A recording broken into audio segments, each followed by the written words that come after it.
Good morning. Welcome to the special meeting of the Newark Municipal Council on Tuesday, March 24th. In accordance with New Jersey law, adequate notice of this meeting has been provided to the Star-Ledger, the Jersey Journal, and the public at large, establishing the date, time, and location of this meeting. In addition, the agenda for this meeting was disseminated on March 20th at the time of preparation and posted on the city's website. Roll call, please. Councilmembers Bay. Present. Council. Absent. Gonzalez. Present. Kelly. Here. Quintana. Here. Ramos. Absent. Scott Roundtree. Absent. Silva. Absent. President. Present. Council President, council members, we have one item for consideration today that inadvertently missed the deadline last week. It is 7R9AS, which is an acceptance of grant funds for police officer overtime to reduce motor vehicle crashes, injuries, and fatalities from traffic offenses. Council as a whole to adopt. Roll call. Councilmembers Bay. Yes. Council absent. Gonzalez. Yes. Kelly. Yes. Quintana. Yes. Ramos. Absent. Scott Roundtree. Absent. Silva. Absent. President Crump. Yes. President, if I may. Councilman Gonzalez. Yes, hopefully this will reduce the accidents between police officers, because every day we get emails that the police officer has had an accident. So maybe we can train them how to drive with this kind of money. So hopefully, Councilman, maybe in the future council meeting or conference, we can have the, maybe not the director, but someone from his department to come in and We have someone address. here. Oh, is he? Oh, I didn't even see you in the corner. All right, sorry about that. Good morning, Council President, council morning. members. I'm Captain James George from the Department of Public Safety with the Police Department. I second that sentiment. Totally agreed. There's too many accidents. We are taking steps to retrain and advise our people on when the appropriate response is to reduce the amount of accidents the Yes, Department of Public Safety gets into. Captain, is that every day we get an email indicating that there has been a police-involved accident. And some of them are very stupid accidents. Some others are, let's say, a little bit more serious. But I believe that the younger people these days don't think that they need a car, so they don't get licenses. So I believe that we have to intensify the training, because this is probably the first time that they drive. That's some of the problems. Yes, that's correct. That's a good observation. There's other things and measures that we're taking just to make sure they know when to respond with urgency, and sometimes when it's not needed, why bother? So we're taking those steps, but the grant isn't intended for that, but that's something we're working on every day. And I'm just as frustrated by the emails as you are. Thank you. All right, thank you, Councilman. Thank you. Yeah. We are in the 30-minute public comment portion of this meeting where each speaker will have 3 minutes to speak. Please state your name for our records. Is there anyone wishing to address the council members? Anyone wishing to address the council? Now's the opportunity. Going once, going twice, 3 times. All right, there's no one. Public speaking is now closed. I'm going to adjourn this meeting. Yeah, let's motion to adjourn the meeting. Council members Bay. Yes. Council absent. Gonzalez. Yes. Kelly. Yes. Quintana. Yes. Ramos absent. Scott Roundtree. Yes. Silva absent. President Crump. Yes. Council President, council members, we are now in the special conference portion of this meeting where we have 2 presentations. The first presentation is an introduction of Carol Johnson, who is the president and CEO of University Hospital. Good morning, Ms. Johnson. I do appreciate you coming down and introducing yourself to the council, although I think many of us know you and have seen you many times in the community. Appreciate your support and of what you're doing, and I see you quite frankly, out in the community, not just watching, but actually participating in it, which is very important. And I see you brought your team with you too. Thank you so much to the council president, to the council for inviting me here today. Again, I'm Carol Johnson. I'm the new president and CEO of University Hospital. As this council knows, and you've been such champions for University Hospital, we are an essential healthcare provider in this community. We also are the only state-supported public hospital, so we are the level 1 trauma center for all of North Jersey, and we are the primary teaching hospital for Rutgers, New Jersey Medical School. I'm honored to have so many of my colleagues here today. You know many of them, but I would like to just introduce our Senior Vice President for Population Health, Dr. Lois Green, Mark Swan, who is our Government Affairs Director, and many of you know Brooke Tibbins, who keeps it all rolling on all of our community affairs work and is a real leader at University Hospital. I am honored and delighted to be in this role. It is a critical time for healthcare services across the country. You just have to open the newspaper any day and know how challenging the environment is. My job is to make it easier for the people who live in Newark to access healthcare services. The headwinds coming from Washington make that harder, but together I think we can help mitigate some of those impacts. I want to just share a few things. Can we switch to their presentation? I'm going to use my time today to talk about a couple of topics. One is the ongoing work on our campus redevelopment, which is a very exciting initiative for us. Two is how we are working with your partnership to engage more businesses in Newark in that work. Three is just, we're not waiting. We also, while this work goes on, we need to make sure the facility that we're in is as functional as possible, and we're doing upgrades and expansions in our current footprint. And then touch briefly on EMS and the changing Medicaid environment in Washington, just to make sure that I share some of those details with you. This photo that you see on the screen is a picture, as you well know, the folks on this council well know, the decades-long trailers that lived across the street from the hospital that were supposed to be temporary, that lived there for many, many, many years. At the end of last year, they came down and construction began. The second photo is a very recent photo, but not the most recent photo of our campus development, because when I went by last night, the framing is up for the first floor of the first building of our development. So we're really excited about the work that's going on here, and we're really excited about getting to a place where the quality of our facilities matches the quality of care that we deliver, because that's what the people of Newark deserve. This is the various phases of our development. We will build 2 buildings on that site across the street. And that will allow us to significantly expand our outpatient capacity. That's how so much healthcare is getting delivered today, same-day surgery, outpatient facilities. And so we want to be able to build out that clinic space.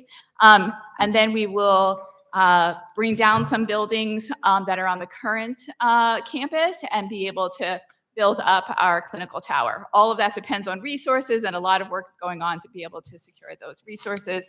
There's a rendering on this slide of the first building that is under development, and we will go to our board this week to launch the negotiation process for the second building that we will build. But as you all know, what's a priority, I know, for this council, and it's a priority for me, is that this isn't happening disconnected from the community. It needs to be informed by both what the community needs, but also the jobs need to be part of what the community is able to take advantage of. And so we are closely tracking today what we spend with local businesses. There's been a continual increase year over year in those resources. But where we want to be is to have folks ready to be able to participate in the development of the second building that we at University Hospital are controlling the development of in this redevelopment plan. And so many of you on the council, thank you for your leadership in helping us host events all around the city to bring businesses in, for them to learn about how to do work with University Hospital. We are a state entity. It requires a different level of understanding of how the bid process works and what certifications you have and the like. You all have been so helpful for helping us do that outreach and then do those technical assistance sessions. I'll call your attention in this photo to this picture in the middle. That is an event we had last week on site at University Hospital, where our facilities director did a technical assistance session with some of the construction folks we met at your events, at the supplier events we did with you, to help them understand the regulatory requirements of what it takes to do work in a hospital, so that they would be prepared for this first round, because we're going to do some construction work bidding related to the current hospital to help get people familiar and prepared with the work as we go into the development of the new facilities. So we're really excited about this, and we hope that it expands our footprint with Newark businesses. And we have a lot of work that we're doing inside our current footprint. So just to give you a sense of some of the things that we have going on, we've done recent construction to expand our liver center. We are a world-class liver transplant, liver disease facility. We are one of the highest ranked liver transplant programs in the country. So being able to expand that facility is critical to meet the needs of this community and our statewide needs. We have expanded our emergency department. I know many of you have seen this, but if you haven't, I would love to have you come and tour our new emergency room expansion. You will see the contrast in the work we still have to do versus what new facilities can look like. Our medical special procedures rooms are being redeveloped. We just passed the phase 1 of our State Department of Health clearance on that expansion. That is really where we do a lot of same-day procedures, which again is how healthcare is continuing to be delivered, and we want the people of Newark to have access to those kind of services too. We have refreshed our cafeteria. It's important to us that for the people who work at our hospital to also feel respected and to live and work in an environment that respects them and the work they do, and we want to make sure our facilities, again, serve our employees well as well. We secured some federal resources to expand our EMS vehicles. EMS vehicles are not inexpensive. And they take a considerable amount of beating, because we have them deployed constantly, 24/7. That doesn't happen in all cities, and we are able to do that here. So we want to make sure that we're continually thinking about the life cycle of our fleet and bringing in new vehicles. We also built a new clinical skills lab to ensure the training and the ongoing opportunity for our staff to continue to be trained in the most modern methods of healthcare delivery. Again, so that quality continues to keep pace with where medicine is going, and the people of Newark are able to get that same level of quality of care. So we're excited about this. We are going to continue to do what we need to do and we can do within the facility that we have. There are limitations because of the space issues, which is why the new redevelopment is essential. And we're really excited about where we're going with that and the development process going forward. I'll just say 2 more things quickly before I turn it back to you, Mr. Chairman. One is on EMS. We are delighted to work with you and the council on the work that is ongoing to continue to strengthen and grow our EMS footprint. We are working with so many folks on the council to work on outstations in the various wards so that we can deploy EMS more readily, and it isn't centralized, it's actually localized to where the need is, as well as doing community events so that the knowledge and expertise we have in EMS, which is really community-based knowledge about things like CPR delivery, rapid response, wound response, those types of things, that we're doing more community events to teach the community, people who want to learn about some of those skills and expertise, because our data show, or the national data show, that our bystander CPR is a little bit lower than we might want it to be. And so we're going to be part of the effort to try to raise those numbers as well. And then finally, I've had the opportunity to talk to many folks on council about this issue, but among the many things that keep me up at night, nothing keeps me up at night more than the changes happening in Washington and what they mean for this community. The substantial cuts to Medicaid are going to threaten the healthcare services available to so many folks in our community. And what will happen first is that the onus will be put on residents to prove that they still maintain their Medicaid eligibility. So many folks are working. They're going to have to do lots of documentation to prove that they're working, which again is really unfair and really just a strategy to try to make it harder for people to stay on Medicaid, which seems to be, the goal of this federal legislation was to try to limit people's access to Medicaid. We're going to do everything we can to try to help our patients maintain their access to Medicaid coverage, to work with them on trying to meet all of these burdensome requirements. But it is not a thing that, you know, we can do alone, you can do alone, the state can do alone. We're all going to have to be in this together, and I'm so grateful for the partnership with this council. As I've talked to so many of you about this, and your willingness and interest in trying to find ways for us to help the community be prepared for this. There is nothing fair about it, but it is coming, and we want to be as prepared as possible to try to help people as much as we can as we go into this challenging time. And with that, I will turn it back to you, Mr. Chairman. Thank you very much. Before I open it up to the council, I just wanted to say that I do appreciate you coming, not only you coming before the council, but as I said previously, the work that you've done in the community. One of the things about University Hospital that I really love is that they're a community hospital. They're out in the community. Brooke does a great job of making sure that when it was time for development, that there were community meetings in every ward to let them know what was coming. I think one of the things I always say is the most difficult part of governing is communication, or in terms of issues that may occur is the lack of communication. And through that was very helpful in terms of making sure that residents from all wards knew what was going on, as well as the procurement series that you had, which I think was very good. And I mean, I learned a few things too. I mean, it was also in every ward, and it also helped those who wanted to do business with, not only just want to do business with the University Hospital, but with the state too. It provided a lot of good information and resources to help those who want to do business. And I'm looking forward to at one point seeing some numbers where we have some of our Newark businesses and residents, additional residents working at University Hospital, but as well as working with them in terms of their business. If I didn't say it first, I'd be last, so I wanted to jump in real quick. So let me open it up. I'm going to give it to Councilman Kelly first. Thank you, Council President. I just want to say thank you. Thank you for all that you have been communicating, as the president said, in our community is very important. Also, thank you for allowing our youth. That was just one of my big things. How do we allow the Newarkers to become part of the healthcare system when we have a teaching hospital that's right in their backyard?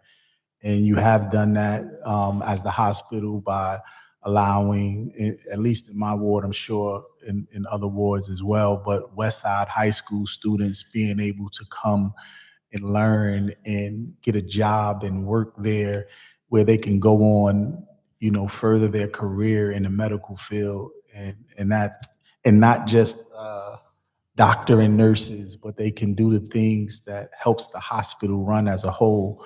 I really appreciate that, and I look forward to the advancement of that and seeing that grow in our community, because it's very important. When you see it in our community, the young people, the youth, they believe that they can become that. And I would love to continue to see that grow so we can have more people to work in our teaching hospital here in the great city of Newark. Also, this is more of a question. I know that we've been dealing over the years with a lot of EMS response and the response rate and things of that nature, trying to make EMS more ready and prepared to get to those people who are in need. I know that we put an EMS station in the West Ward. I believe it was in one of the UVSO buildings, but I don't really see the I don't see the ambulances there. Maybe they're on jobs, or I don't know how many it is. Can you explain how many trucks do we have there? If they're still there, what's the operation like? You know, how the EMS in the Velsburg section, is that still ready to work? Are we moving? Yeah, thank you for the question. You know, part of the opportunity of me coming in is to sort of do a refresh look at all of this work across the city, and that's why I'm really committed to diving in on the details of each ward and what each ward's need is. We do tend to, when we say we're opening a substation and then people don't see the ambulance there because it's out on runs so much, that does create a little bit of a communications issue for us. So we want to be good at communicating to the community and being visible, so that people know that we're there and that we're serving. But my goal is to make these partnerships as strong as possible. And I will get back to you with some detailed numbers for the specific. But the substation is Yes. active. Yeah. Okay. Councilwoman Bay. Mr. President. Well, Councilwoman Bay first. No, okay. Thank you, Carol Johnson. Appreciate it. Always good to see you. And your, the amazing team that you have at University Hospital. We really appreciate all the work that you do. University Hospital is seated in the middle of a section of our beloved city that has residents that face a lot of economic challenges. And so when people are, usually when they're unemployed, they do not have a primary care physician because they do not have medical benefits and they don't have health care benefits. And so the emergency room is a lot of times used as a primary care physician for a lot of people. So I appreciate the care that you give to our community. And we just want to just make sure that you know and understand how excited that we are about the expansion, but also making sure that we continue with the intentionality of making sure that Newark residents have an opportunity for jobs and opportunities with this expansion. The sessions that you've done with the procurement and letting vendors and businesses and local entrepreneurs know how to do business with University Hospital has been extremely helpful. We love the ones that you did in the Central Ward at Abyssinian Baptist Church. And I just have to just give a special hug to Brooke Tippins, because long before I sat in the seat, she has been the face of community engagement for University Hospital, working with so many different nonprofits as a person who leads a nonprofit organization here in the city of Newark. She has made sure that community engagement has been in the forefront of all of the work that University Hospital has done. And so I want to thank you, Brooke, for all of the work that you have done and that you continue to do. This is something, it didn't start with this project. It's been something that she's been doing for years. And she's really the reason why so many of us are engaged and know about what's happening at University Hospital and are able to make sure that the residents that we serve have access to that information and the services that you provide. So I just wanted to say thank you. Thank you. Thank you, Councilwoman. Councilman Gonzalez. Yes, simple comment. Let's say, when you go to the community says, if you get a bullet hole, you're shot, go to University Hospital. If you have a cold, don't go to University Hospital because you may die. So I believe that we have to change that perception in the community because most people, they say that have private insurance, tend not to go to University Hospital because that perception, they say that they are not treated well, that there's not enough beds, that sometimes they have to be on the hallways while treatment is going on. So I believe that it's important that we try to change that perception in the community. Well, thank you for raising that, sir. I would say I am 100% invested in changing that perception because the reality is you cannot be a high quality trauma center that the city depends on without doing everything else well. Trauma depends on us having good cardiac care. Trauma depends on us having good orthopedic care. Trauma depends on us having good wound care. Trauma depends on us being a strong system across the board in all forms of healthcare delivery. And so it's important that our facilities match the quality of care that we deliver. And that's why we're engaged in this effort to really expand our emergency department, make our new footprint for our outpatient services as modern and as accessible as possible, because that high quality of care is there and we need people to feel and experience it in the way that it actually is meeting people's needs. I believe that you should have some commercials so explaining that, let's say, because there is that perception out there that I wouldn't go to a university hospital if they pay me. So I believe that it's important that we communicate that, like what you're just saying, to the community at large, so that that fear of going to the university hospital is allayed and perhaps solved. We'll take your advice, sir. We need to get the word out. My Lord. Chair. Councilman Council was first. Okay. Yes, sir. President Johnson, thank you again. Welcome aboard again. I mean, we were partners during the whole COVID incident while you were down at the state navigating that and helping the city of Newark, bringing us through that. So again, I want to say thank you for all that you did for those residents back during those 6 years of uncertainty and uncertainty. You helped to definitely guide the measures of what we needed to do here in the city to make sure that our assisted living facilities and our seniors were safeguarded. So I want to thank you for that. Second, just to piggyback off of what Councilman Gonzalez said, just the earmark about branding again and trying to rebrand the focus of the hospital and put some attention on that and what it is in terms of best practices and making sure that those things go out. And then more importantly, you talked about the federal Medicaid cuts, which I think is critical for all of the residents in this city to get a hand on and working even with our director of health services to make sure that we have more outreach and information about the effects of the cut, what it means, what it looks like, especially to residents of this city. I think is important for us to be able to put together some kind of question and answers around that. And then again, if we can get the data back from the suppliers meeting about how many folks we engage, what were their business types, and if anyone took the next steps or hurdles to enter into those portals. And if we can have some success margins around that, I think that would be important. And then thirdly, around EMS.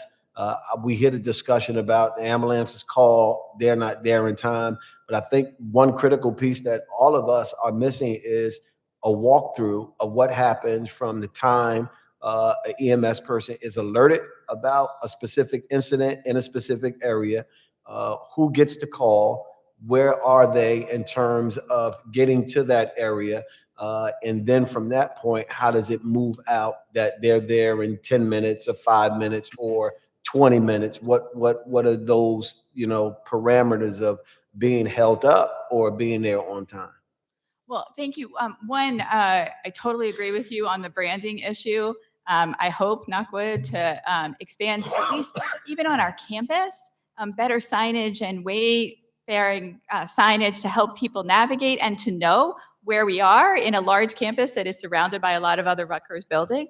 But beyond that, communicating with the community about the quality of care that we deliver. We will be back to you with metrics on the supply events. Metrics drive our work, drive my work, and so we'll be back to you on that.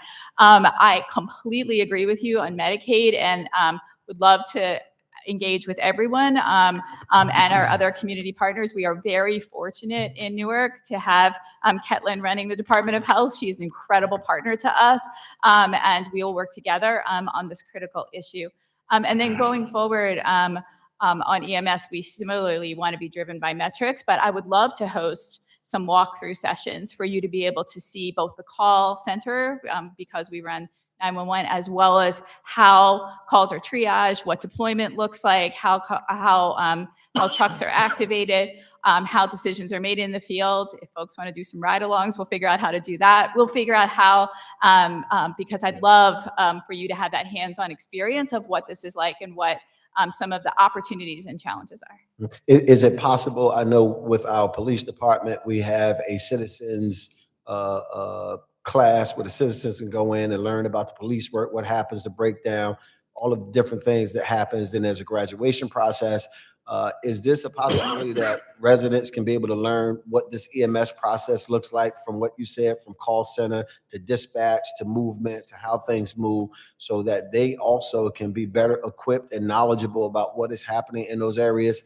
A graduation that they can, receive some kind of certificate that they've graduated from, EMS class. Well, that's a terrific idea, and not you won't be surprised that Brooke has had an idea like this, and that we would actually want to tack onto that some CPR training so people leave with some skills as well. So we're working on something like that, but we will learn more about how the police department does it so that we can try to look at that model. Appreciate it. Thank you. Thank you. Councilwoman Scott Roundtree. Thank you, Council President. 2013, there was uh, James Gonzalez, there was John Castanis, Dr. Sharif El Nahal, Ed Jimenez, and then in between all of those men, there came a young lady named Dr. Caitlin Baston to just stood in the gap while the next woman came, which is the now president and CEO of University Hospital. So I'm excited about that. My relationship, and I know some of us go back beyond the community engagement because they were not always as engaged with the community as they are. I'm going back to the historical perspective of lighting the area and the building being built and those trailers being put out there. There was a lot of controversy then. And since then, we now have a woman that sits at the helm that hit the ground running. My first encounter, Council President, was with a young man named Thaddeus Diggs, who has now shifted to the other side. And coming into Councilman Gonzalez's statement, when people say they'd rather go somewhere else if they have a cold, I am proud that we do have in one of the greatest level 1 trauma centers in the world that people come to. If you ready to die, you want to go somewhere where you think that they have all the expertise to keep you living. If someone's been shot 18 times and they found a way to keep you alive, which I have experienced. So I always say that if you just give them a chance, but they're definitely known for trauma. We've had our hills and valleys with University Hospital. Fast forward to Brooke Tippins, which I used to tell people, if you come for her, you're coming for the city of Newark, because she is engaged in every meeting that I've sat in with her. And she's had some struggles too with different administrations, let's be clear. But when you have someone that's keeping you connected on the levels that Council is talking about, Council President, these are things we need to act on to make sure that the community stays engaged. So when they say they don't know, we can say we got receipts. We got receipts. Dr. Lois Green, I have to say that, Council President, you're not the only one I called at 11 o'clock at night. I called these people 1 o'clock in the morning, Councilman Kelly, 2 o'clock in the morning, because our residents have issues 24 hours. And sometimes they just want somebody to answer. So Carol, just the fact, excuse me, Madam President, Madam CEO, just the fact that you showed up the way you have since you took the assignment. You didn't have to come to the Christmas toy giveaway, but you showed up with the Central Ward with Amina Bay and Councilman Crump to show people who you are. You didn't have to show up at some of the meetings. The only thing I'm waiting for, Brooke Tippins, is the faith leaders meeting so we can lay hands on her for the rest of her tenure. But thank you. Thank you so much.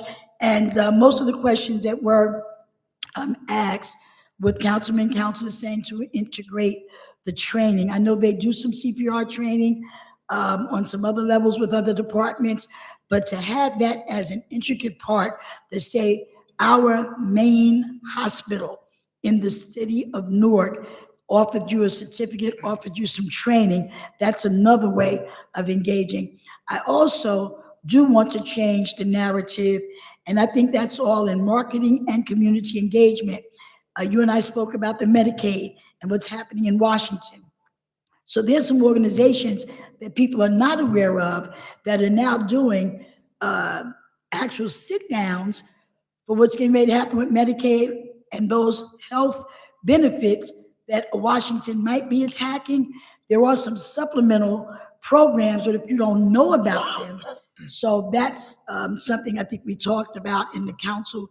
I'm going to have a couple of the individuals that reached out to me this week, make sure they're aware of these, and we're going to do some sessions and hopefully prayerfully collaborate with you for those individuals to come and do a presentation along with the health department, because people also go to the health department.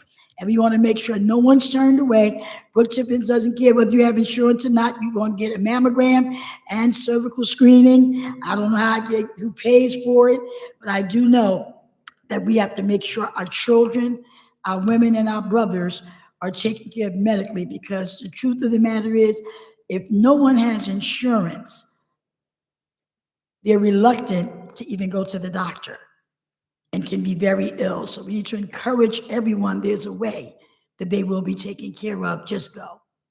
But thank you so very much, University Hospital, Lois Green, Brooke Tippins, and whoever else is over there. Yeah, oh, I see him, our governmental mark. I see you. God bless you. Thank you. Thank you so much, Councilwoman. I wanted to just hit on, you mentioned Dr. Green. Dr. Green does that incredible work in the middle of the night to help families who are in crisis. She also works every day and has doubled down on this efforts in my time here to really focus on patients' experience of care in our Yes. hospital. The conversation we're having here is about the quality of care and services, but if people feel like it isn't a place that they want to go, then we need to make sure we're focused on that and we are changing the experience for them. And Dr. Green is leading that effort and helping to really build strategies so that our very hardworking, very overstressed healthcare workforce gets the tools and support they need to deliver care in the most empathetic and compassionate way possible, so that the experience of care is as good as the quality. Last but not least, maternal health care. Yes, ma'am. Very big issue in our city, state, and country.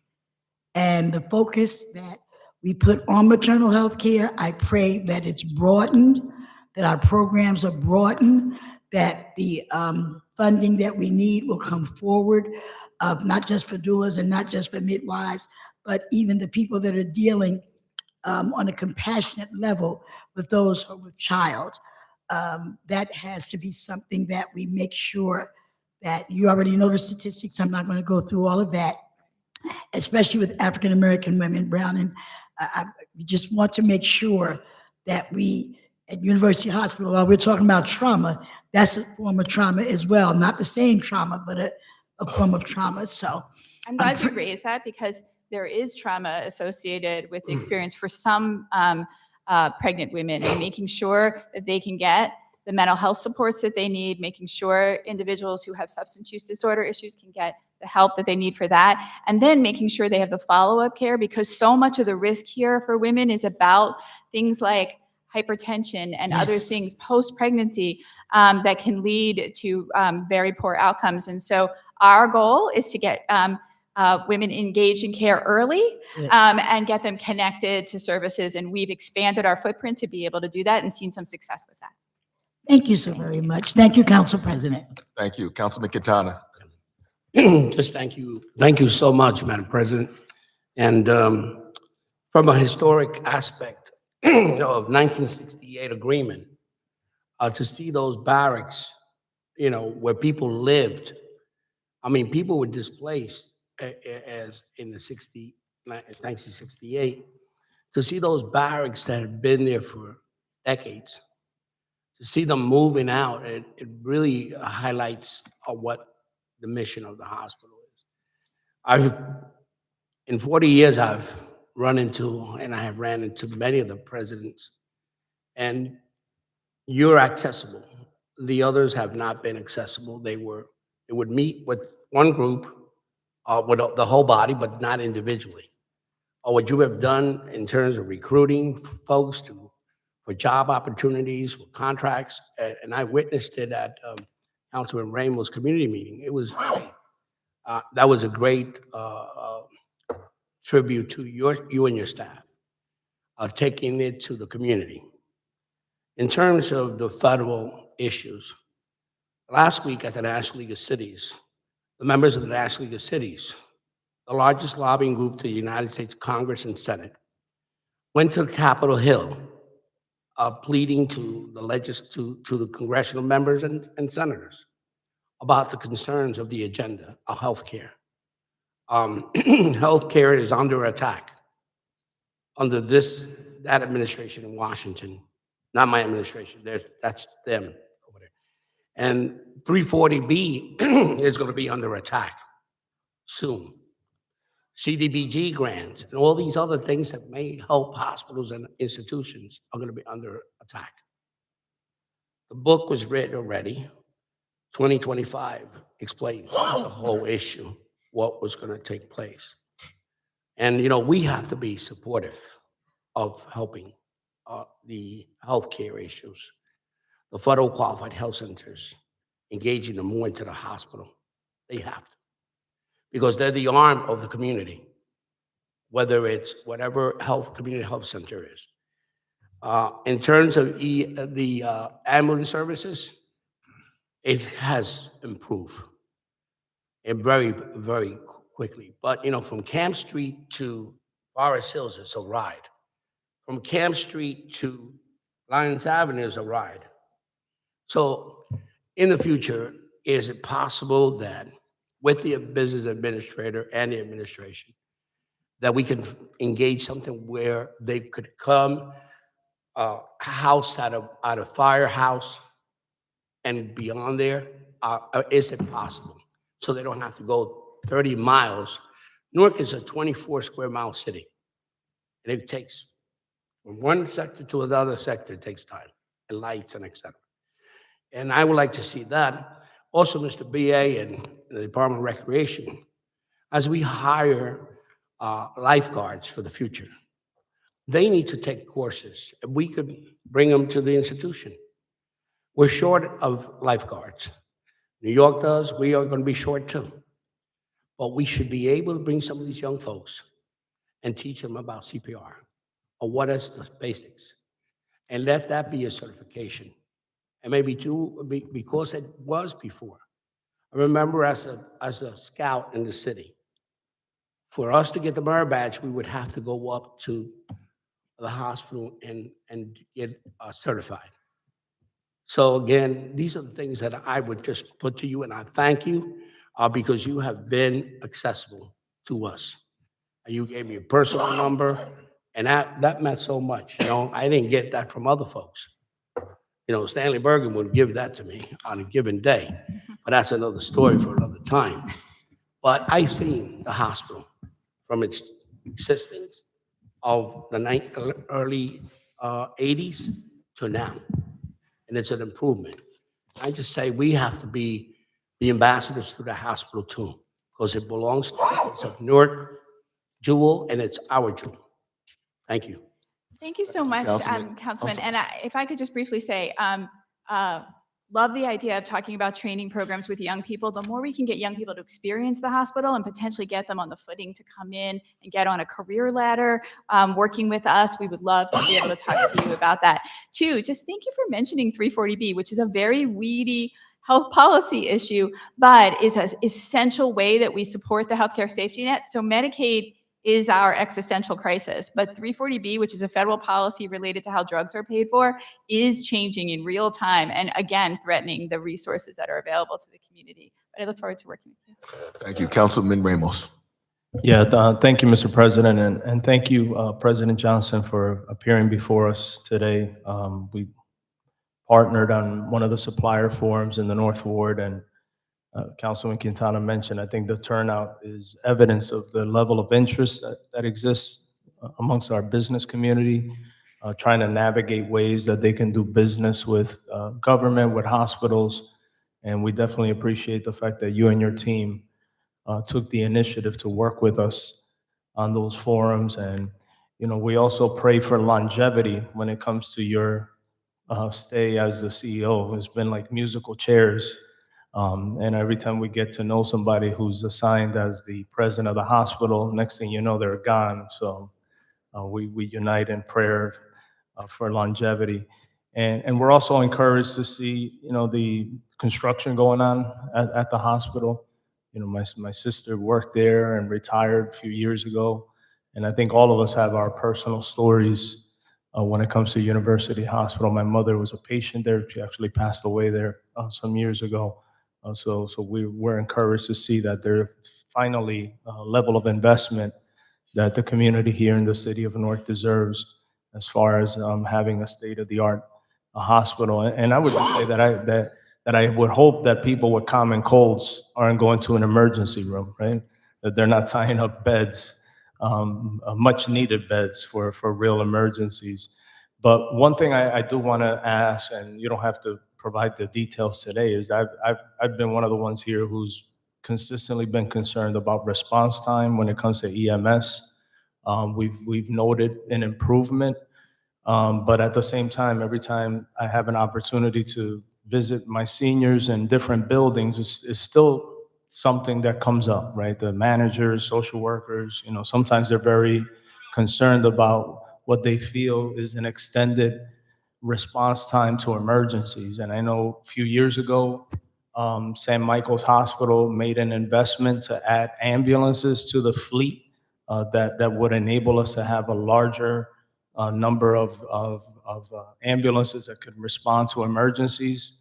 There was, I would say a reluctance, I guess, on the part of your predecessors to include them as part of the level of service that could respond to emergencies. I know that that is changing. And in my conversations with Dr. Sickles very recently, St. Michael's is actually looking to make even a bigger investment in purchasing additional ambulances. So if you could provide us at some point with a update as far as how that partnership is growing, right? And what kind of utilization does the dispatch side of EMS have as it relates to St. Michael's and also University Hospital ambulances? Because to me, the more vehicles we have in the fleet, the better ability we have to respond to emergencies. Like Councilman said, we have a fairly large geographic area that you have to cover. And I like the idea of the little substations, but ultimately it comes down to having enough vehicles and support staff in place to respond to all these calls for service. Thank you so much for the question, and thank you for your work on this issue. I was actually just texting with Dr. Sickles yesterday. We have worked to integrate St. Mike's into our deployment plan, and we have seen their numbers grow as a consequence, but I wasn't aware about them acquire their growth plan, but we will get with them to talk about that. I share your concern about making sure that we're continually every day, we just have to push ourselves to continue to do EMS as strong and responsive as we can be across the city. After one of our conversations, went up to look at the high density of very tall, very densely populated senior buildings that you have in a very small area and the time to get there and the like. And so we have some plans to work with building managers and do some education and outreach as we're working on our substation in your ward as well. But it is a every day. Everything is necessary but not sufficient until the community feels like they have what they need. Thank you. Councilman Silva. Yes, Ms. Johnson, good morning. We met last week, so there's not much I want to discuss. One thing I want to reiterate what Councilman Ramos says. Hopefully there's stability at this position now. You're the third person in almost 4 years to come before us, so hopefully you'll see this project through. We had a very successful event in the East Ward, but if there are vendors that are still interested in participating, if you could send us an email Sure. or a number they can contact. Love that. Yeah. If they're, so there are vendors that have reached out for me that couldn't make the event or didn't know about the event. So if there's an email or a contact number that they can call, and just for the record, you picked the best ward to live in. So I just want to, she lives in the East Ward. So. All right, thank you, Councilman. I will wrap up. Is that a paid commercial? Yeah, advertisement for the East Ward. I will wrap it up by just saying thank you again for coming. We do appreciate you being here and being open, and we all do want longevity for you. We would love that. I do, and I know it was mentioned, but I will shout out Mark Swan again, and Dr. Green, who has so many things could be said about her. Her institutional knowledge too is also amazing, and it's good that you have a great team with you to work to help the residents of the city of Newark, which is at the end of the day what we all want. So thank you very much. Appreciate you being here. Can I have Thank you, Mr. Chairman. one question? A quick one, Councilman. In terms of the ambulances be located throughout the neighborhoods, do you intend on buying land, or are you intend on renting land? It's going to vary space to space. We've had some wonderful conversations with the city leadership about where there might be some adjacent available space to a city facility. And that's what we're trying to work through, is try to figure out what the best option is, because we don't just need a place to park the truck. We need a place for our staff to be, and we need a place for any critical materials to be stored if it's hot out or those kinds of things. And so we're doing that kind of assessment right now. But starting with the mayor's office has helped us really think through where there may be some available space. And if you want to see some greenery, you can visit the North Ward. Well, Thank you, Councilman Gonzalez. Thank you for that. And Mr. Chairman, I just want to say thank you Help for us today, recognizing. Jesus. Thank you for recognizing our staff, and this represents just a fraction of the incredible people who work at Uniview Hospital every day throughout these snowstorms, throughout all that, the challenges that come their way. Our team shows up every day for the people of Newark. Great, thank you so much. All right, you all have a great rest of your day. Thank you. The woman got it. Next up. Council President, council members, our next presentation is regarding the elevator maintenance and repairs. James D. Adams, Director of the Department of Engineering. Just before he starts, council members, I already informed him that there may be questions that don't relate just to elevators. Yeah, there's some. Good morning, Council President. Good morning, Municipal Council members. James D. Adams, Acting Director of Engineering for the City of Newark. Before I start my presentation, the BA would like to make a slight announcement. So I'm going to ask him to come up before I get started. It's not on the agenda. Okay. It's not on the agenda. Where did you go? Oh. I just want to announce the new manager of code enforcement. I'm going to have her come up and just introduce herself and say a few words. Valerie. Good morning, Council. My name is Valerie Murphy. I'm a retired police officer from. I'm sorry, could you repeat your name? I couldn't hear you. Valerie Murphy. Last name? I'm sorry. Murphy. Murphy, okay, thank you. A retired police officer from the city of Newark. I did 25 years, a dedicated officer serving the community. And I'm here now as the manager of code enforcement, and I'm gonna do my best to change it and turn it around and get the stigma of what they say about code enforcement. And All that's right, it. thank you. I guess, Yeah, Mr. Chair. first Councilwoman Scott Roundtree then. I'm excited. Thank you. That's all Council President. I'm excited because everybody has to be given a chance to turn things around for the better. And something in my spirit tells me that this is a great decision. After giving 25 years of service to our city, you really didn't have to do this. But I thank God that you stepped up to the plate to try to help make a difference in the code enforcement department of this city. So God bless you on this journey, and congratulations. What I will add and say to you is congratulations and condolences. Yeah, at the same It's an arduous task, but Yes. I believe that you're up to it. Council is next. Thank you, Mr. President. First of all, Manager Murphy, being a former director of Neighborhood and Recreational Services before it was split up to become the Department of Recreation and Cultural Affairs, I had the audacious task of, managing code enforcement as well. And so I am, quite knowledgeable about the laws and everything that is surrounded in code, but more importantly, the professional attitude that needs to be carried throughout the community, the responsiveness, the follow-up, and the customer service. And so it is my hopes that, you can continue to wrap your arms around that as you come in and begin to look at and tackle some of the things that needs to happen around code and ensuring the best professional services that are possible and working towards ensuring that our folks are providing great customer service and follow-up to the residents of this city. Thank you. Thank you, Councilman Kelly. And then That's right. I just want to say, Manager Murphy, congratulations. That stigma that people say, I really believe that you're going to change that.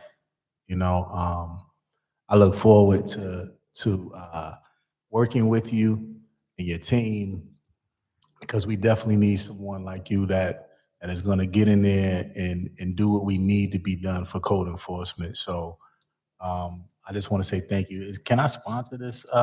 Can I Council President? co-sponsor it? No. That's not, there's no. It's already done, it's not a- sir. You could say If I congratulations could. It's and already yay, rah, done. rah, but there's no. If I no- could, I would. So We can co-sponsor and sponsor, we've already confirmed. Yeah, it's not an Right. So appointment if by I the could, I council. would. But since the council president said Everybody I could wants say- you, everybody wants you now. Everybody want to confirm it. The council president said I could say rah rah, There you go. rah rah. Councilwoman Bay, and then. But first, like, I want to go my council colleagues and saying congratulations. And also, we don't need to recount to you, because I'm sure that you know all of the many complaints that have come in and all of the different issues that have come in. You've seen them here. People come to the council meetings. We get calls and emails and text messages every single day. The one thing that is really paramount for me in my office is, as it was stated before, is the follow-up and the follow-through, because there's a lot of issues that have been outstanding for months into years. And that we as a collective have a responsibility to make sure that these issues are abated, that the responsible parties are brought to whatever, whatever the consequences are, that they pay them, and that we make sure that the residents get what they need and deserve, especially when we talk about our seniors, and the most vulnerable population, that are right now having a lot of very serious issues. So I thank you for taking on this yeoman task, because it is a yeoman job that you have in front of you. But we are here to work with you, to assist you. You definitely will be hearing from me and my team, probably today. But thank you. Today. Councilman Quintana. Congratulations. You know, on a personal note, the many years of working with you as your other role in police shows the kind of, your commitment, coming to work, loving the city of Newark, tells a lot to me. And your your professionalism has been something I've always looked at. And there's a love for law enforcement in my family, because, my daughter, my son are police officers. And I know what you have said and what you have been, how you have treated the people. And that's what we need in code enforcement too, how to treat folks, how to get them on the right path. And I believe you're going to do a great job, because I know you, and I can testify to that for many years. Over some 20 some more years, I've known you, and I know you, your character, who you are. And congratulations. Thank you, Councilman. Councilman Gonzalez. Congratulations, Officer Murphy. I believe we need someone that would give structure to that division or that department. And also, I would like to see that you don't only work during the days of, let's say, Monday through Friday. We have a lot of illegal construction and illegal conversions that happen on weekends, because they know that there are not that many inspectors out there. So I believe that it's important that we emphasize working on, say, Saturdays and Sundays, because that's when most of the work that is illegal is done. Well said, Councilman, because I actually had an issue with that this past Sunday with somebody illegally working on the property. Anything else from the council? Councilman Silva. Yes, Val, congratulations. We worked together for many years. The only thing I ask is that I get your private number, and you'll get mine, and we'll become even closer. So good luck to you. Shoot, we all need to get that private number. All right, well, thank you, Ms. Murphy. Appreciate you coming in. But if someone is building on a weekend, call UCC, not code enforcement. That's right. Yeah, that's the issue. Whole nother Absolutely. issue. Yep. All right, Mr. Adams, Director Adams. Don't think that softened the blow, but it was a good start. All right, thank you, council. I don't think it's up yet. Am I going in the right direction? It's not up yet. I don't. Oh. There you go. I gotta go back. Okay, again, good morning. James Adams, Acting Director of Engineering. We're going to present to the council the elevator inspection program for the city of Newark that operates out of the UCC office. The points we want to discuss this morning are elevator inspection program, the maintenance and repair oversight responsibilities, which I do have to stop here and state that this is the responsibility of the business owners. It is not the responsibility of the city of Newark to maintain and repair elevators that do not belong to the city. We'll talk a little bit about inspection staffing levels, the volume of inspections, and the workload pressures that the elevator section experiences. I know this might be a little bit hard to see, but what I want to highlight here is the city of Newark has approximately 3,000 devices of all shapes and sizes, including approximately 50 escalators.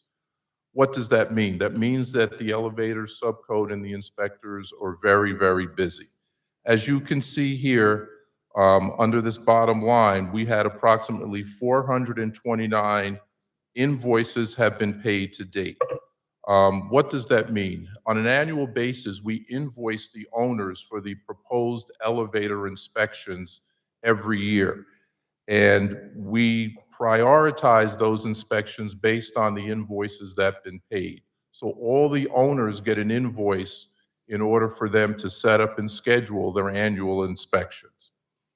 Going further down, the role of our inspectors are routine maintenance, new construction and modernization, repair work. We inspect the repair work that is due to damage, wear, and tear. And also we follow up on corrective actions that we've noted during our inspections. There's two main types of inspections that our UCC elevator inspectors engage in. That's the annual inspection that follows the New Jersey Administrative Code and also ASME. And then there's the long-term 5-year inspections that we engage in.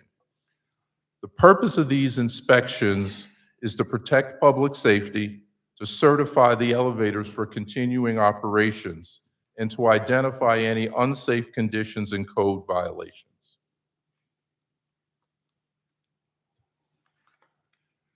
Currently, Mr. we have President, one can I- elevator Can I have ask a Director. question? You know what, I should have said this. You can stop me at any time, so you don't have to go back. I have no problem with that. Councilman Gonzalez. Say you invoiced, let's say, the owners of the buildings, and if they don't pay, you don't inspect. If they don't pay, we don't inspect. So I am the owner of a building and I never pay the bill, that elevator is never going to be inspected. It's not going to be inspected in our priority. We prioritize the invoices that have been paid first, but just because you don't call for an inspection does not mean we do not issue a violation. But to issue the violation, you have to go there to inspect it, I suppose. Well, let me come back to that. That one I'm not sure of. But yes, a violation is issued because the elevator owners are required to submit an application for their elevators on an annual basis. So if they do not do that, they will be in violation of the New Jersey Administrative Code. Which So means you will find them for, let's say, for not submitting the application, but no inspection is conducted. correct. Thank you. Mr. Chair. Yeah. Councilman Council. Yeah, because I mean, the whole presentation.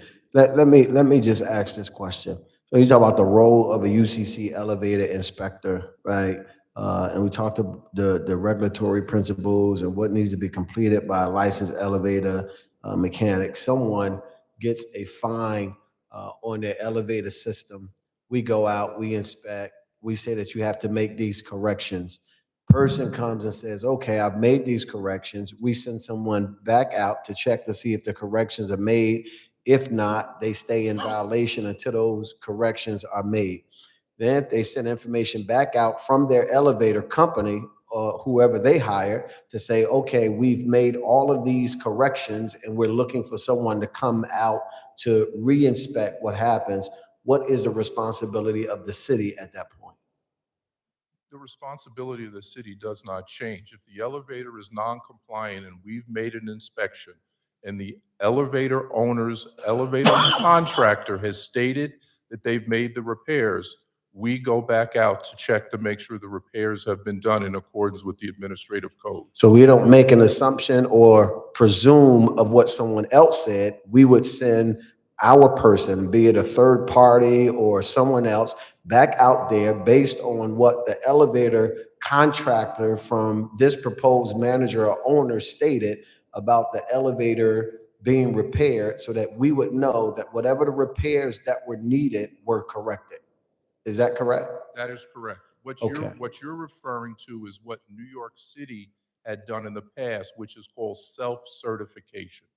We, as the UCC, have to go out and inspect to make sure the elevator contractor who's hired by the owner has done what they said they were going to do. Correct. So Councilman Council, who owns 25 Van Velser, sends Director Adams a letter saying that John Smith's elevator company has just repaired all of these different mechanisms that needed to be fixed.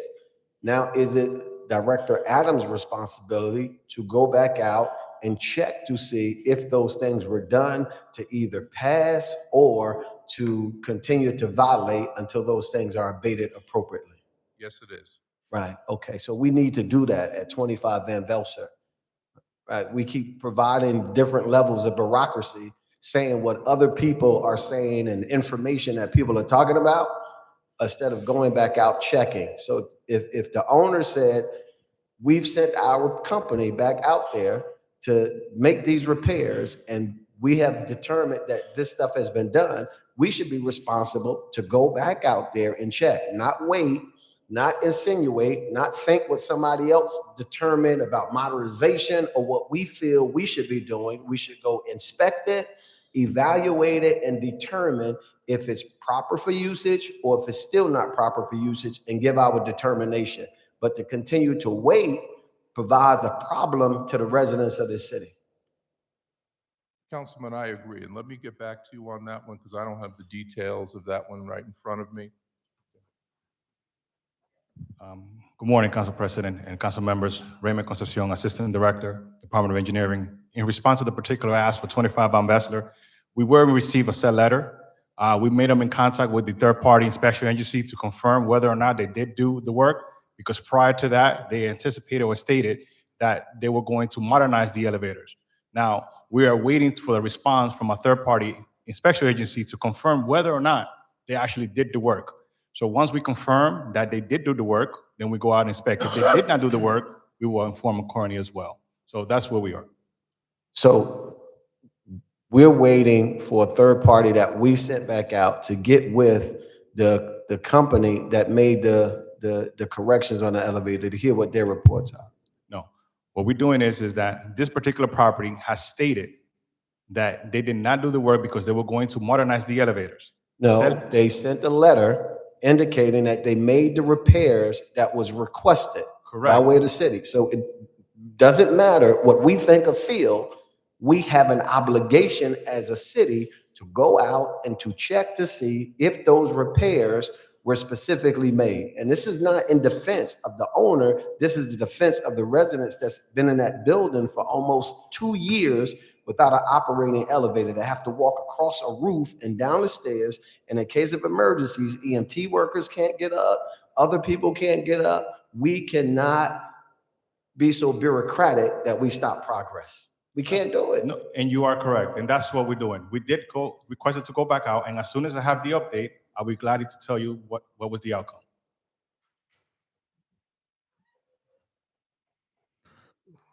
Councilman Council. It's the same situation with 130 Chancellor Avenue as well. Like we're going on 2.5 years there as well. So I think we need to have some serious follow-up on this matter. Councilwoman Bay. Yes, thank you, Council President. So a little similar to what Councilman Council was talking about, we've had a situation in the colonnades for, that long predates me sitting in this seat. And I just want to know what is, and I don't know if I'm jumping ahead of your presentation. If I am, I apologize.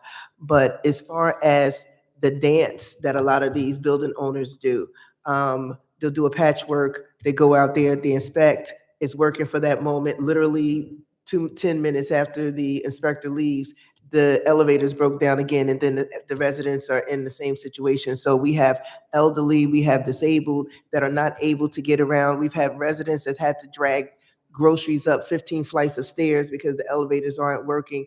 And this is something that's been going on for a very long time. I mean, it just really makes no sense. So at what point do we just stop and do the complete follow-up instead of just continuing this dance back and forth with the building owners, because they're playing us and they're playing the game? So, Councilwoman, that question I don't know how to answer because we are responsible, like I said before, to inspect the elevators based on violations that we've issued or parts or whatever that are not working. When we go out and do the inspection, if those corrections have been made, that is where our responsibility lies. We can't force the owners to do modernization. We can't force the owners to replace elevators in kind. We can only go out and inspect and issue what I'll say, elevators are safe to use based on the violations that were issued and based on the corrections that were made. So I go ahead. No, But so I what I'd understand- like to do, I'm sorry, Councilwoman, just say this. Let's after your follow-up, let's let the director finish his presentation, and then we'll come back to the council for other questions. Thank you, Council President. So I understand what you're saying. So maybe that's something that we need to discuss as a council, and maybe there's an ordinance there that there has to be some type of time limit, or there's only but so many times that we go back and forth and these issues persist, and we just keep restarting the clock on them and let them start from the beginning again, because at the end of the day, it's the residents that are suffering. And I understand what you're saying, you're following protocol, so maybe that's something that needs to be changed. So I think that we need to discuss that, and maybe there's a new ordinance that needs to come into play. Thank you. Thank you, Councilwoman. All right. So let me start back here, the current inspection staff. Right now, we have one elevator subcode, Ernest Goldberg, who's with me this morning. We have one technical assistant, and we have a third-party elevator company, VDA, which is a nationally recognized elevator inspection, maintenance, and installation firm. And we procured them on an emergency contract.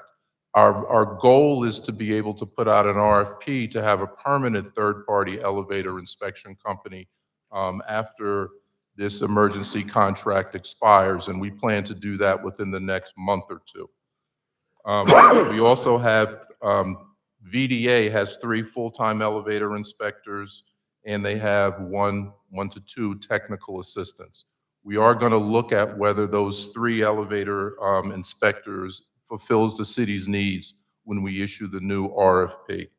An example, like all UCC elevator inspectors, they do field inspections, plan review, and they also issue their reports directly into our system. So this is just a brief outline of the workload that we're facing. We estimate that we can do approximately 300 inspections per inspector per year. And based on the backload and backlog that we have, it would take us to have 10 inspectors an entire year to catch up, which we do plan on doing. And as I said before, the inspections include follow-up inspections, initial inspections, and emergency inspections. As you can see by the line under inspection activities, that we only performed 93 inspections before we brought on the emergency elevator inspectors. And afterwards, from, I believe it is November, we've done approximately 417 inspectors.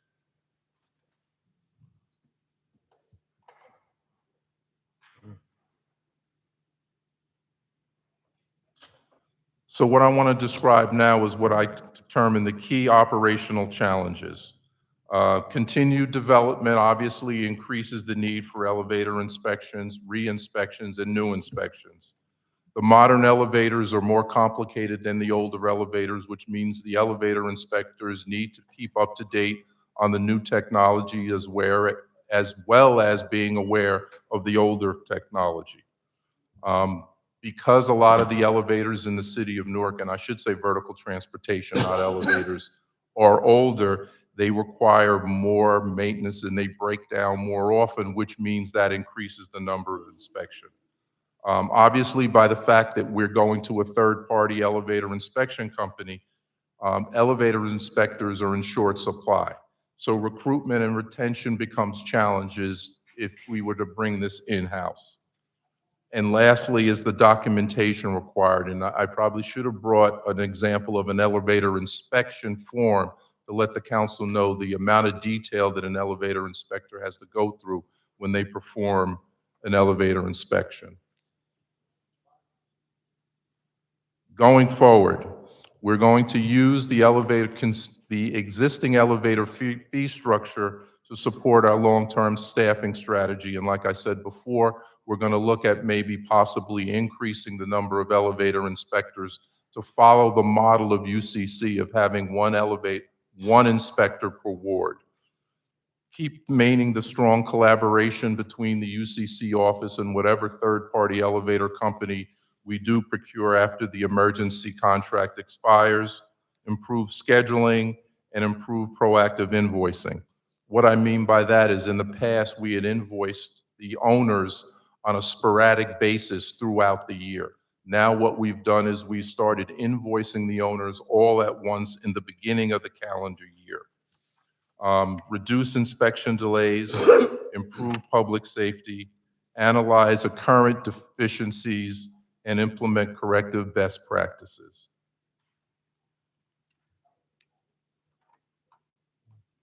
So that concludes my presentation. Any questions from the council? Any additional questions? Councilman Kelly. Yes, how you doing, Director? Just listening to all of the concerns about the elevators, you know, we've had some elevator issues with private owners and things of that nature in the West Ward. But I just wanted to know about our elevators here in City Hall. You know, what are we doing with the elevators that are consistently broken down? And, you know I hear about what Councilman Council is saying. It's making a lot of sense about the residents in the South Ward. But we have a lot of people who come through these, this building each and every day. And I just feel like we fluctuate from which elevator is broken down. Like, what are we doing? Are we getting new elevators? Are we fixing? So Councilman Kelly, so let me just address that. The engineering department is responsible for the capital repair of the elevators in City Hall. So we anticipate that June, the elevator contractor will start on, and I got to get the numbers right, elevators 2 and 4, which are the 2 elevators that are currently non-operational. We hope and anticipate the elevator contractor to start in June on elevators 2 and 4. It is going to take him approximately 20 weeks to repair and bring those 2 elevators back to be fully operational. At that time, we'll switch over to work on elevators 1 and 3, which will take another approximately 20 weeks.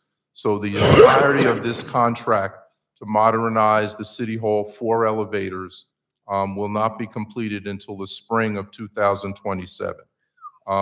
The actual ramp for the employee entrance has already been replaced. Yeah. And you said 2 and 4 starts when? 2 and 4, I have to apologize, Cal. I'm used to saying the mayor's elevator bank, but okay. Elevators 2 and 4 is planning to start June 2026.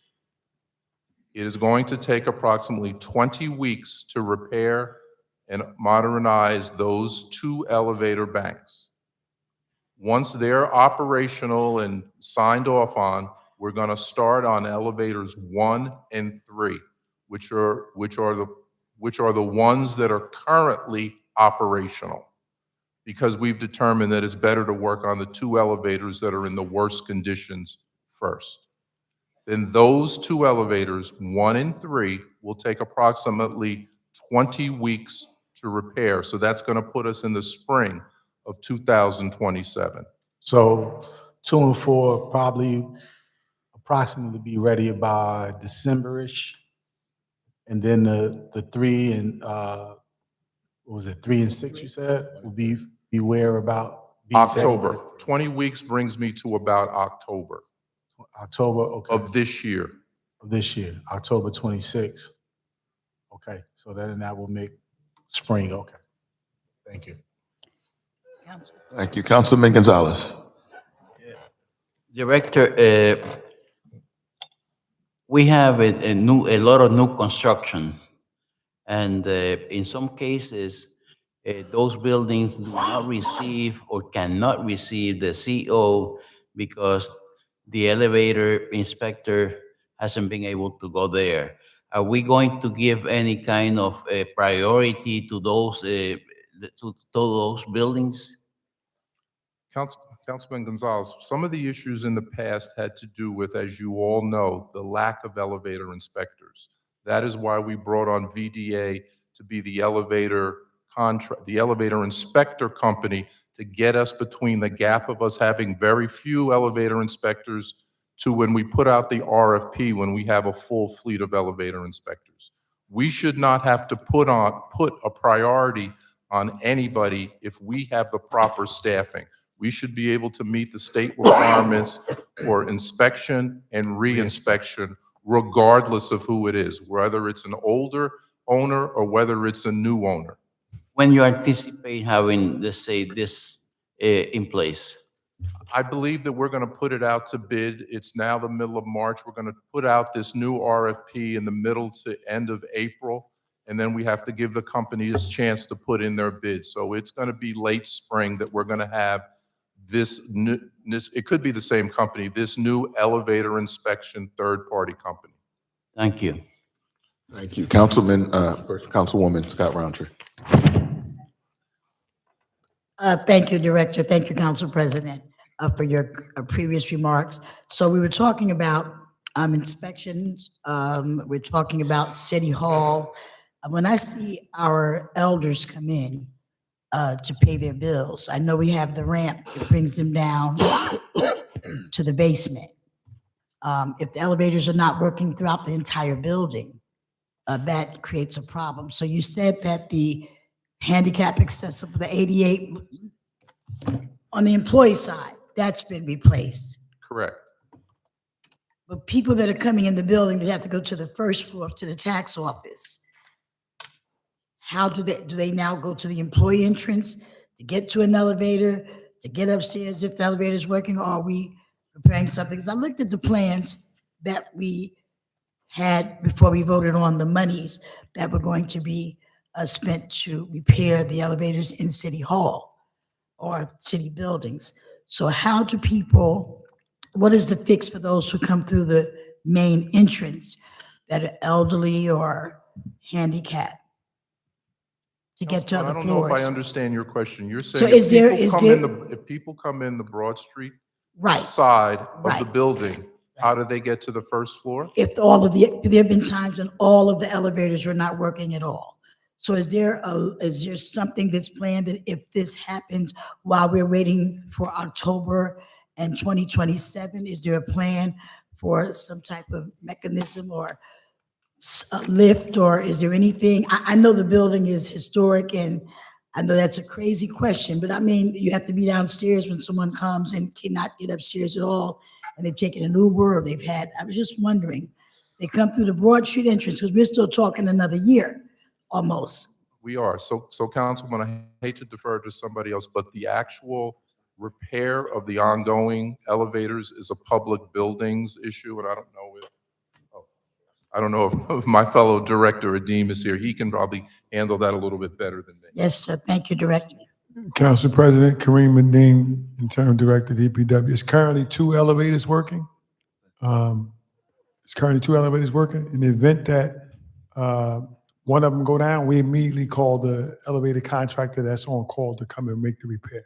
And because these elevators, like the director stated, is inadequate and old, we're cannibalizing the two that they're about to replace first, to try to make sure we got some parts. Because some of this stuff has to be machined or recreated, right, to fix the current elevators.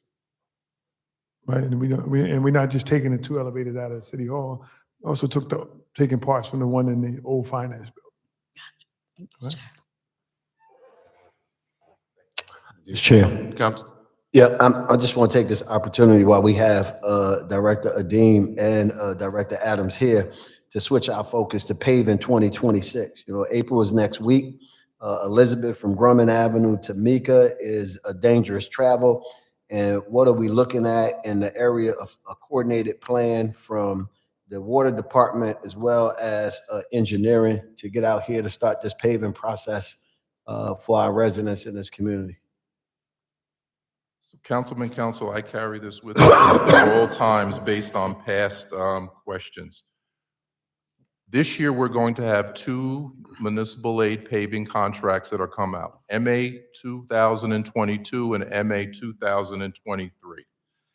MA 2023 is currently being constructed. What does that mean? That means the contractor is doing the handicap ramps, the concrete curb, and the supplemental work, waiting for the actual paving season to start before he starts work. MA 22 is currently with the New Jersey Department of Transportation. It has not been, the final approval has not been let by them. As soon as that happens, we're going to start that work. So we will have 2 paving contracts happening in the calendar year of 2026. And if it's your favor, we can send over the list of the streets for both of these contracts. I believe the clerk has asked for that, but we can obviously send that over to you so you can have the streets that are scheduled to be paved. That would be great. I also to our water director, I know that there are streets based on contracts that was had from work that was done that also needs to be paved, that comes under the direction of water. How many is that? What does it look like? Or Yes, sir. Council President Kareem Nadeem, Director, Department of Water and Sewer. Our pavement restoration projects will start in April of 2026. Okay. We're constantly revisiting areas with streets that we got to do restoration and working with the engineering department to make sure we're not overlapping some stuff that may have gotten done late last year by water and sewer and some stuff that engineering will do. We'll be having another list to you probably in about the end of next week. so that list will be forthcoming as well, the paving restoration? By the end of next week, it should be updated. However, we do have 3 pothole trucks out. We're handling some of the potholes. I think we're on Elizabeth Avenue today. We're on West Run. We're jumping like ward to ward to ward. Some of the most heavily needed paving areas first. Anything else, Councilman? All right, Councilman Silva. Yeah, that's more for Director Adams. Good morning, Director. First of all, thank you for being here. I think you walked into a very difficult situation. As far as elevators go, yes, there's a problem, but I believe under the engineering department falls a lot of other issues in the East Ward specifically, and I'm sure in other wards, and I'm not going to talk about that today, but I believe that you have the right people in place. Director Concepcion is always very receptive to my emails. Sean Savage as well. So I look forward to working with you, but there are other problems that we need to address. The elevators are very important for our residents, but there's a lot of other problems. And as far as the DOT goes, through the BA's office, we have representation in Trenton. And so if that representation in Trenton can assist us in expediting whatever we need from the DOT, let's utilize the resources that we have. And so, again, you walked into a difficult situation. I'm sure you're more than capable of handling, but there are a lot of issues that I'd like to address with you privately and your team regarding the East Ward. Absolutely, absolutely. Thank you. Councilman Silver. Thank you. Anything else from the council? All right, I do have something. I just wanted, just going back to the elevator. I'm sorry, Councilwoman, did you have something? I'll wait till you finish. No, go ahead. I just wanted to thank Director Adams for stepping up to the plate, and Assistant Director Concepcion. I've already seen a difference and a shift in the response and I've had some of my firsthand experiences with the department. I just want to put this on record. Councilman Crump, Councilman Kelly and I had a very serious situation in the West Ward, and Assistant Director Concepcion literally came with us to himself personally to review the situation. Am I right, Councilman Kelly? Yes. And we're still working on that situation, but the response is just like a 360 turnaround. So I'm praying that we can keep the momentum. If what's going on now that you have taken the helm continues the way it is, I think that engineering is off to a great start, and we're praying that it will continue being great. Thank you so much, both of you. Thank you, Councilwoman. All right, thank you.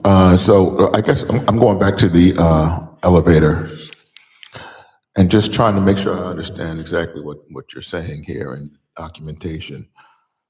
So there are 800 buildings that have been invoiced today or to date. All right, well, I guess that was really 2025, right? Or it says current?